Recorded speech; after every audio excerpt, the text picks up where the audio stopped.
गोष्टीचं नाव आहे चाणाक्ष व्यापारी. एक हिऱ्यांचा व्यापारी होता.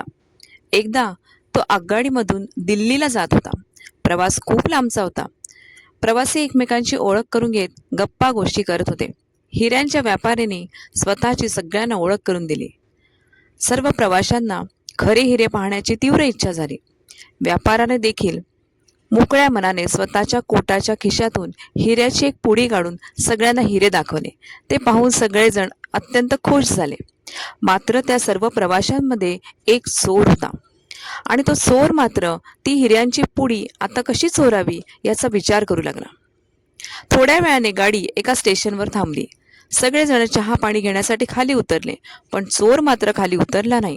तो ती हिऱ्यांची पुडी शोधू लागला, पण त्याला काही केल्या ती मिळालीच नाही.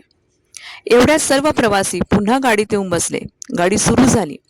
रात्र होत होती. हिऱ्यांच्या व्यापाराने कोट काढून तिथल्या एका खुंटीला टांगून ठेवला. हळूहळू सर्व लोक झोपण्याची तयारी करू लागले. चोर मात्र एकटाच जागत बसला होता.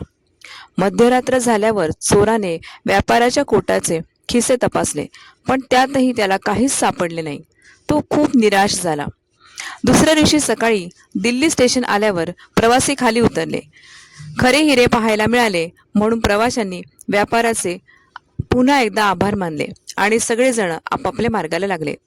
चोर मात्र काहीच बोलला नाही. व्यापारी स्टेशनच्या बाहेर पडला आणि स्वतःच्या मोटारीमध्ये बसू लागला. इतक्यात चोर तिथे आला आणि ते हिऱ्यांच्या व्यापाऱ्याला म्हणाला, माफ करा, मी चोर आहे. मी तुमची हिऱ्याची पुडी चोरून घेणार होतो. मी ती खूप शोधली, पण मला काही ती सापडली नाही. तुमची जर हरकत नसेल तर एक प्रश्न विचारतो. ती पुडी तुम्ही कुठे लपवून ठेवली होती हे तुम्ही मला सांगू शकाल का? व्यापारी म्हणाला, तुला पाहताच मला समजले होते की तू चोर आहेस.